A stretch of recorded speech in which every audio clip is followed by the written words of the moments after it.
甚至是头部有肿瘤，头上长一些莫名其妙的疙瘩，包括耳鸣，那么还有的是那个胃，胃要不然就分开做吧哈，先处理头的问题哈，拿这个土豆，拿一个苹果吧，看那苹果代表着头还好看一点啊，这个手里有一个苹果啊，是个真正的苹果啊，估计吃起来挺甜的啊，这就是一种法术啊，就是它就代表着你的头，你相不相信它都代表了，反正我就这么想的，就是为了帮助你啊，比如说头痛啊，耳鸣啊，头昏啊，失眠啊，做噩梦啊等等，反正就是头部的疾病，包括还有口吃，好多人说话呀说不清楚啊，还有的人一说话就紧张，也不知道说什么好，对，这些都是头部的问题啊，就是那考试成绩比较差也算头部有问题啊，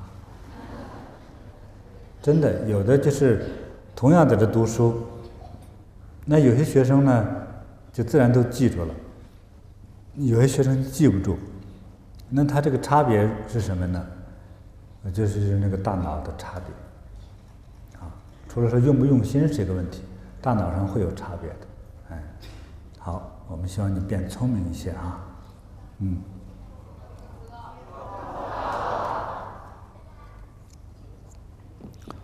这我拿一把手术刀啊，这是我们老家制的啊，好，现在呢，我就给这个苹果做手术，这个苹果就是你的头啊，你做完手术呢，你以后就考试就好一些了啊，说话也实在一些了，谎话少了一些，这什么都收到。这个能量会比较强哈，就是有时候呢，功夫强一些的时候，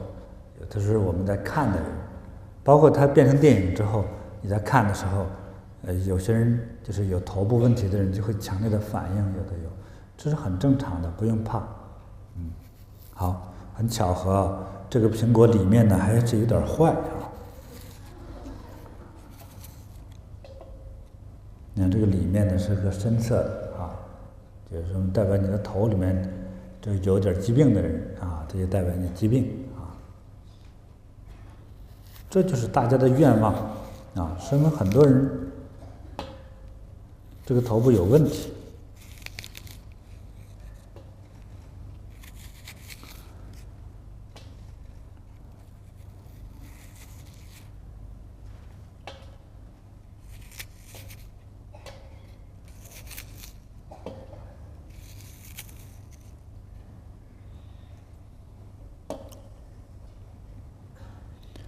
哇，这个烂苹果！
现在你的头就这么变成一个大窟窿了啊，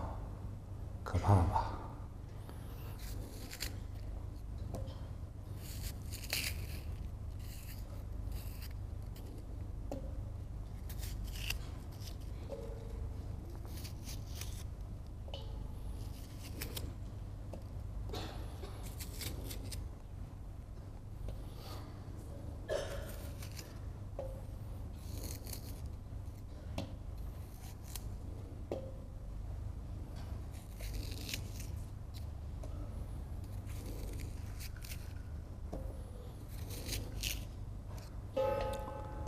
为了大家效果好呢，我就再加强一次，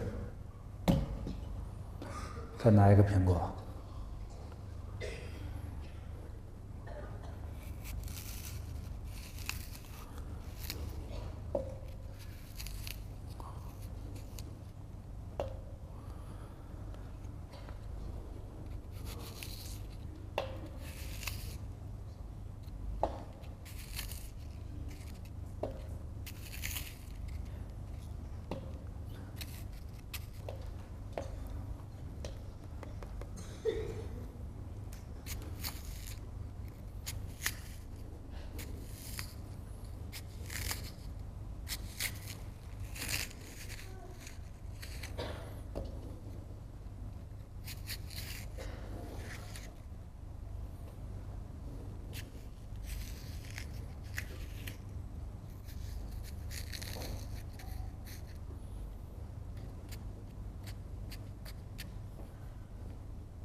好，大家拍拍头。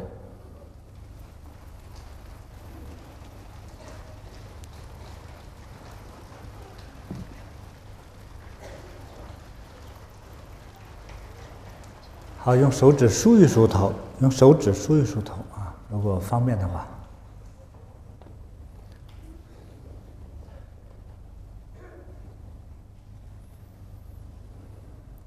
梳头的时候啊，最好能想到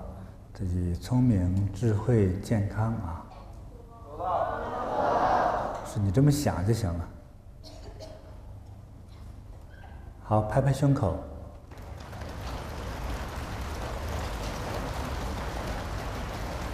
好，大声的喊一喊啊！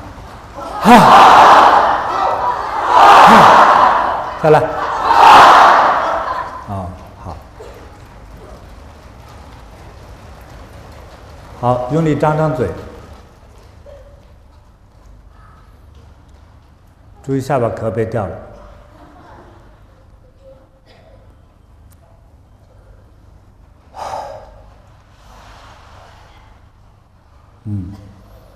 我希望对大家的头这个健康有帮助啊。有没有觉得那个头会舒服一些啊？有就好，有就好。接下来我为大家调理这个腹部。腹部里面其实就是指四肢以内的中间这一块儿，不管是肚子还是胸部，反正这些所以有问题的，我就帮帮你啊。刚才是切这个苹果啊，现在就不用切的了，我就用下手啊，就是把你这个里面的问题呢，给你往外拽出来啊，把这个疾病拽出来。我当然希望是这样子啊，希望是这样子。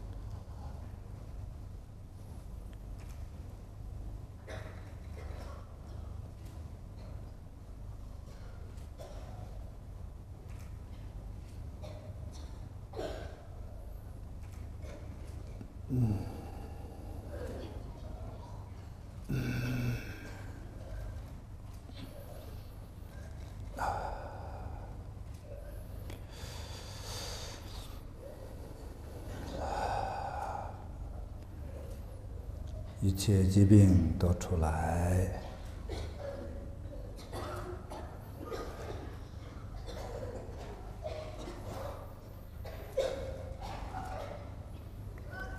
肿瘤排出来，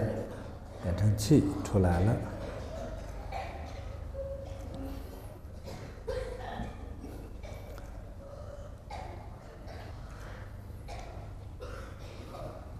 一切邪气出来，不要折磨大家。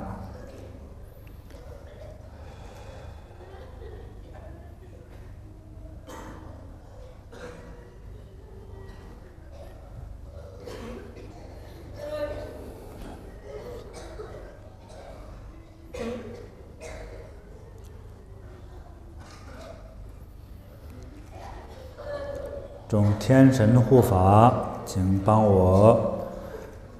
治疗大家的疾病。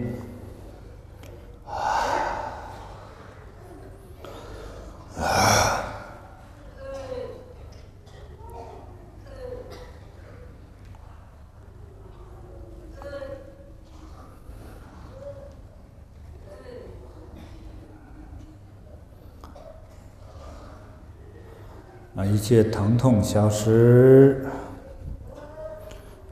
一切疾病消失。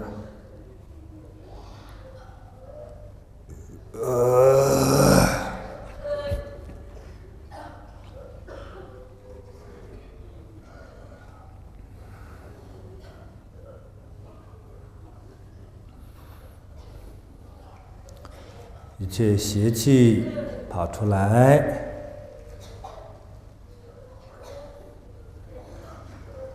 到你那个地方，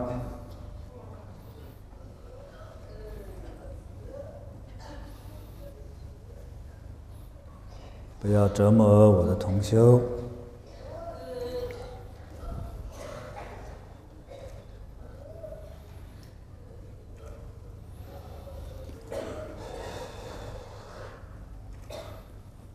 众神听令，帮助大家。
现在大家的疾病在拼命的往外跑，拼命的往外排。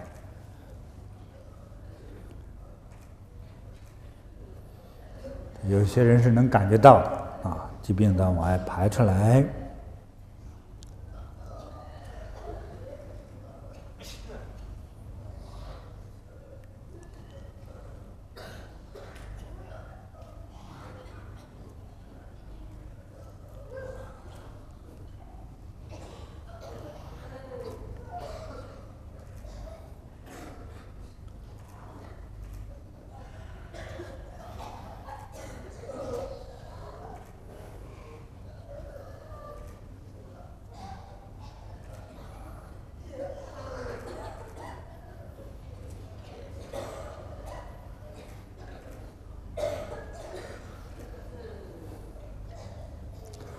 有的人好像感觉想呕吐，这都是正常的，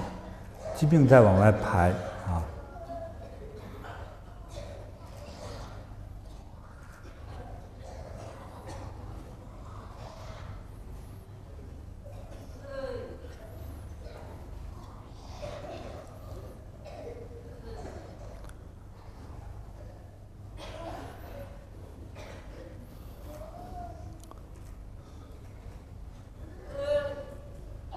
众神加强威力，帮助大家，让每个人得健康，得快乐。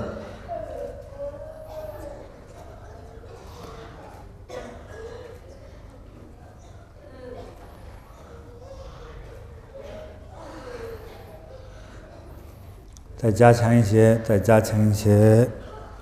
疾病出来，疾病出来，疾病出来，出，疾病出来，疾病出来。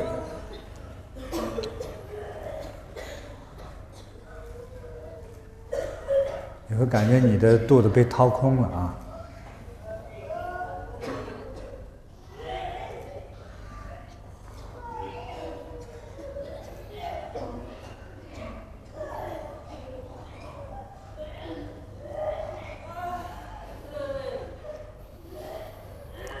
对，大家肚子被掏空了，啊，从食物也没有了，疾病也没有了。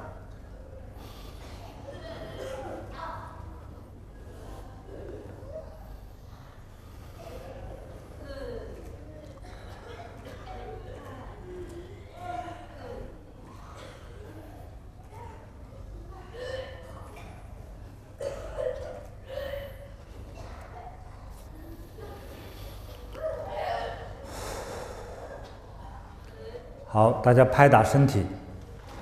拍打。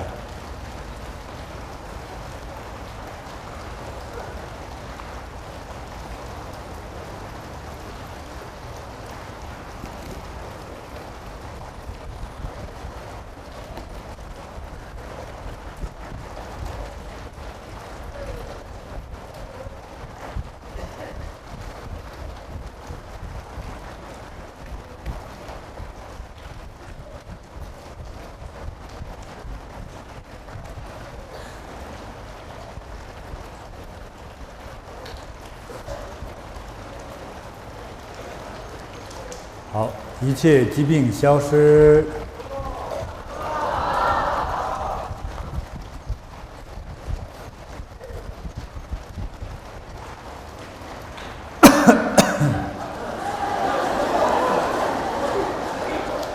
好，模仿一下哈。大家学得很好，再来一次。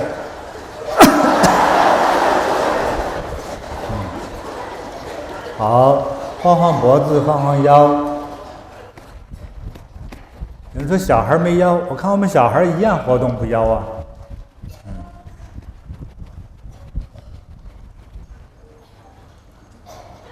哎，对。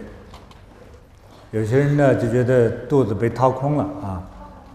就时间短一点啊，但是疾病消失了啊。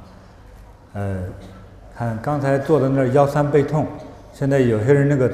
腰酸背痛那个痛消失了，是不是？对，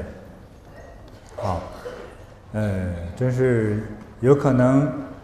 这个很幸运的人得到菩萨的加持，有可能身上的严重的那种疾病问题，也许就消失了。这么听起来有一点神话，但是希望等你那个身体健康了，你再回来再来报喜，再来接着修，好不好？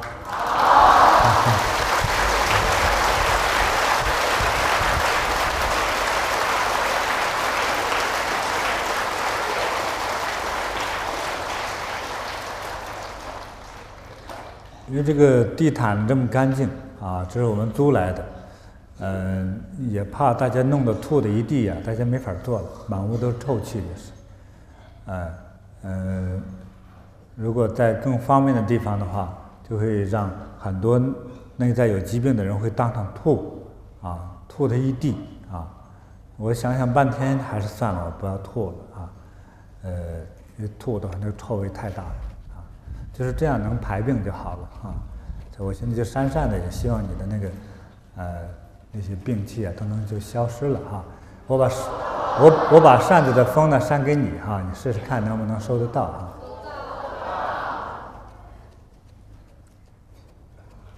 听起来像开玩笑哈，能收到吗？好，你们太有悟性了。太聪明了。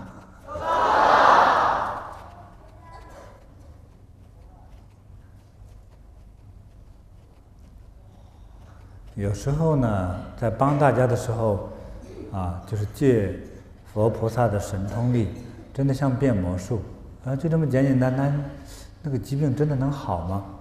真的能好，会像有些失眠症，常年吃药不管用，这个我估计基本上回去就倒头大睡。哎，有没有这几天那个过去失眠症睡不好的，这几天能睡好的有没有啊？举举手我看看。太好了，太好了，好，那其实很多变化呢，我就不一一的问了啊。到最后，你获得了身体的利益，你会抽空就过来修啊，完了再学好了之后再去帮助别人。接下来我们再针对一下四肢的风湿疼痛的问题呢，再帮大家一下啊。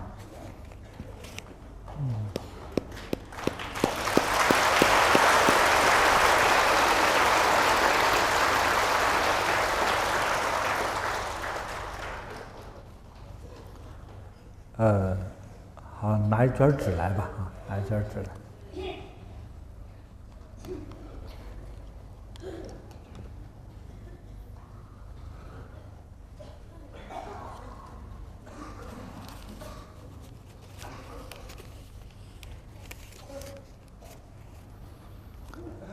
在国外有个外国人老教授嘛，又是学科学的，所以就除了他的科学什么都不信。他那个腰酸背痛那个腿痛的很多年没办法治他就到我们的班上。其实他真正受益是看我这个现在录的这个 DVD， 就记录下来，他去看，他真的他去看，等看完了之后，他那个关节疼痛就好了，这个脚底下流出那个很湿的那个水印子就他觉得太不可思议了，就跑到我们的班上来学习了，在温哥华这个确实是不可思议的。我帮你的时候也都觉得不可思议但是呢，又是很简单的事情，对于我来说就很简单的事。这个呢，有一张特殊的纸这个纸呢是从外星球拿来的。这是他写的是马来西亚这个黄大王县李家庄村生产一张黄纸就帮你治一下那个四肢的疼痛。四肢疼痛就是腿脚关节这个有很多人有这个问题。那有很多人这个疼痛是因为风湿的问题，风湿潮湿造成的我试试看帮你像有些这个四肢疼痛，现在就这样的有痛的有没有？现在四肢疼痛的请举举手。这不小孩跟着举手起哄找挨揍真痛的举手好，一会儿就改观了一会儿就不同了。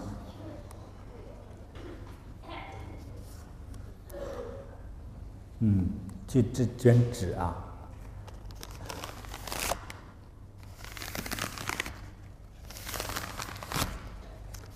就让你的疼痛呢从这个纸的那一头跑出去。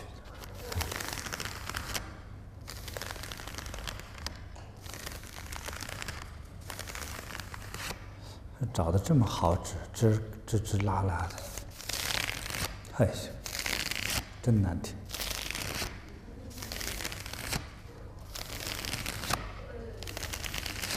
从来没遇到这么好的纸。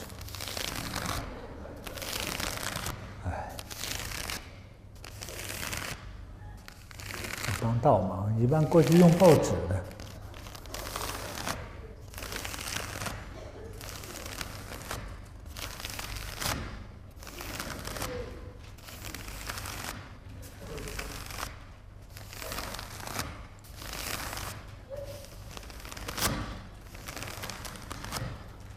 就这也难不倒我，这很简单哈。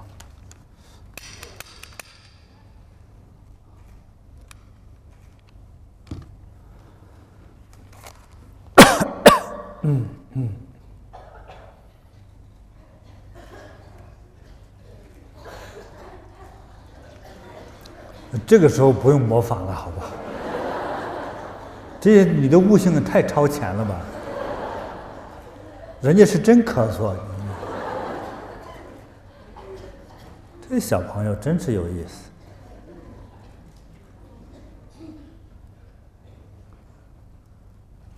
不要什么都学，好不好？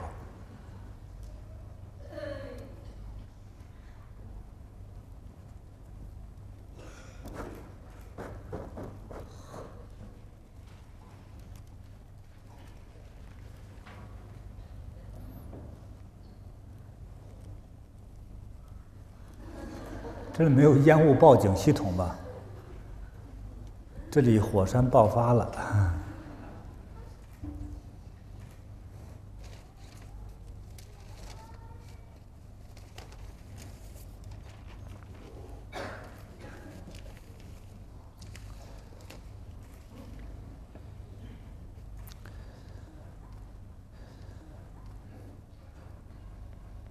我那个年轻的时候帮人啊，什么招都用，还有抽香烟。就我自己不喜欢抽烟的，也不喜欢喝酒。就有一回，有一位还是个修行人啊，身份挺高的一位活佛。他那个腿痛的呀，那个骨头都变形，那个关节炎非常严重，啊，这个认识我之后呢，我就看这个腿痛太难受了，他就跟我一起走路，我得搀着他，啊，怎么成这个样子？那我就帮他，那要了一支香烟，啊，我说你呢就坐在那儿读你的经文，我就在这抽烟，啊，他还说我，我读经你抽烟，哪有这样的？我说有的时候反正是帮人不落好，我们俩就是我一边给他抽烟，给他治疗，他一边读着经，俩人反正心都不在焉，啊，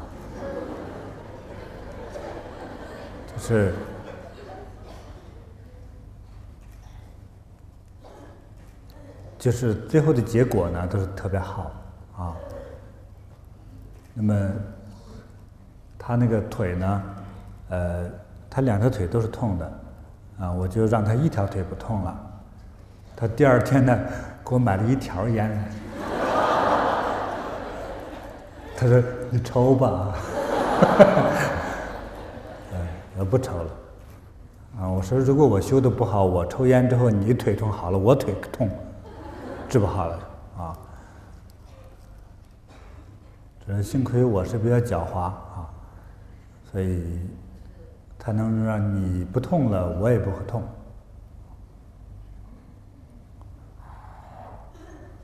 啊，然后我在看这个烟哈，哇，真是菩萨显灵啊！这个烟呢转着圈儿旋转，啊，还有很多人，啊，一个是有这个神灵啊都来帮助，啊，还有今天在场的很多这个同修啊，就特别有缘分，特别心诚，在这个烟上都有所表示，啊。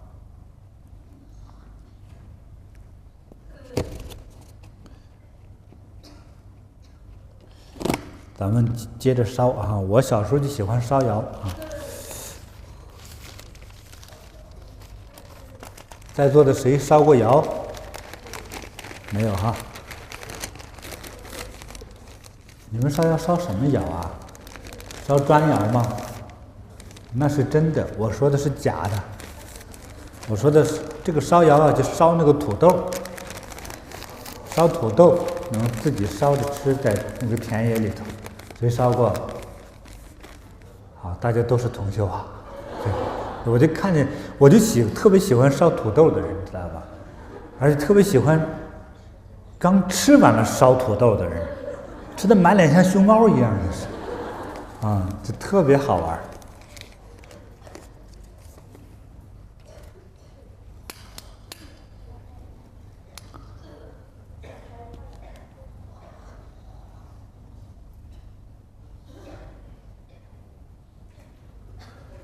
继续排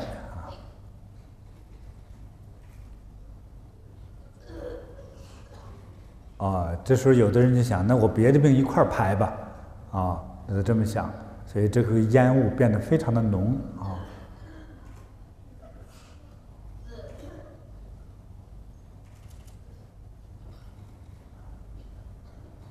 就这么简单的方法，你那些傻病也就跟着一块儿好了。对，有的人会问师父，什么是傻病啊？差不多的病都叫傻病。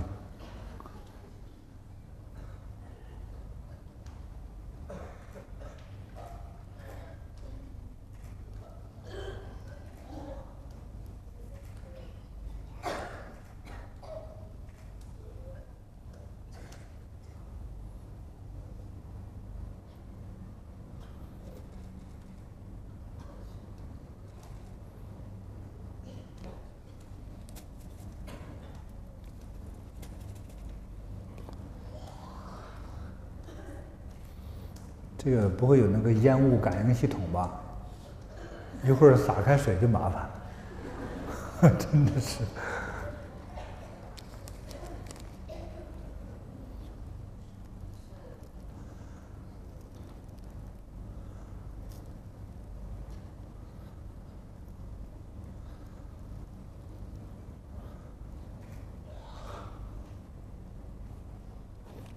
这就遇上关节严重不好的人了。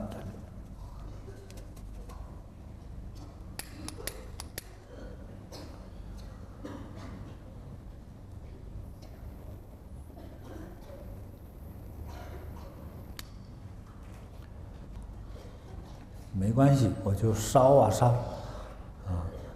三昧真火加人间真火一块儿烧。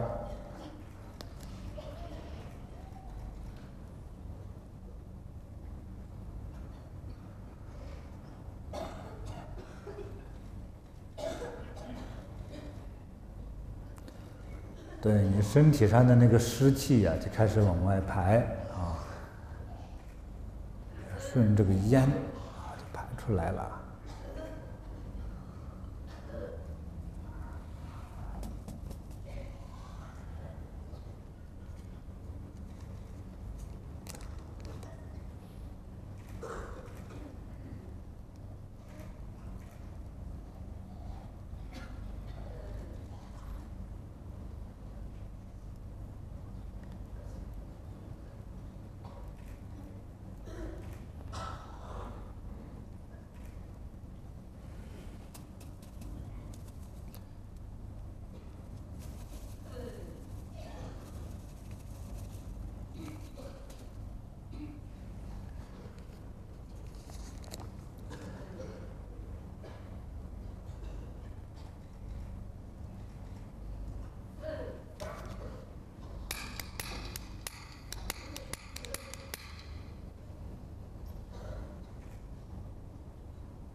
大家继续学我咳嗽。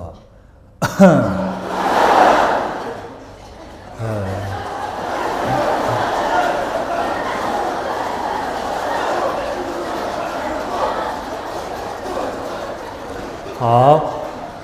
把右手举高一点，左手举高点，再来一次右手，左手，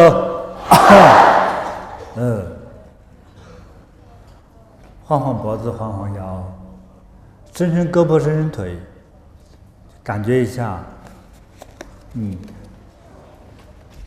很多那个疼痛啊开始得到改变了。你也可以站起来活动一下，站起来活动一下。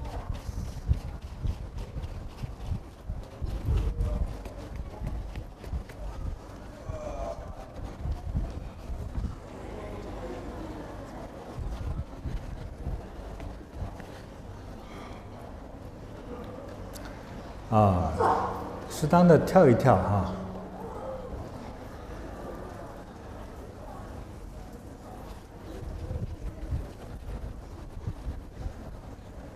好，好。刚才这个肢体上有疼痛，现在消失的，请举举手。好，恭喜大家，恭喜大家。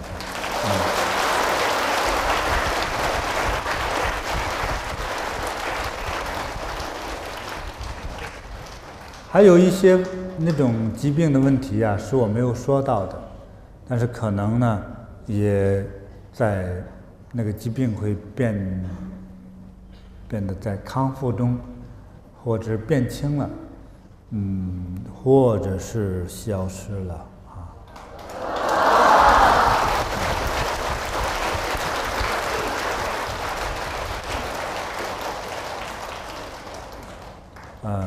对。所以借观世音菩萨的大慈大悲的法力，就是这样传递给大家以后大家在这个日子每年在这个日子要懂得去供奉观世音菩萨去念观世音菩萨圣号为自己或者为你的父母或者为你的亲人去诵念像我们这个法门呢，有几个这个大的这个法会活动，一个是观世音菩萨圣诞，那么还在4月，阴历4月初8是什么日子？大家知道吗？对了，也就是佛教的佛祖释迦牟尼的圣诞我们都是庆祝那个时候就也叫浴佛法会那个时候要庆祝。那么还有11月份，谁知道是什么？药师佛圣诞那我们是相信药师佛。药师佛呢，他发出的愿望都是为了人类这个众生所获得人类一切的美好、幸福、富足、完美、健康、长寿等等这些方面的所以他特别体谅人们在生活中对完美的这个追求他协助我们去满足追求完美所以我们是相信供奉药师佛。所以在11月每年11月的时候，我们会全球菩提弟子都会去庆祝药师佛圣诞。只要有心去接受，你就有可能会得到这种能量来帮助你哪怕有一点点诚意，说我来试试听听看，也都可能是很有效果的那么无论是在现场的还是通过网络的，还是通过电视机的我相信同样都能达到一个不可思议的效果，对自己有不可思议的帮助。那么这个观世音菩萨成道日纪念活动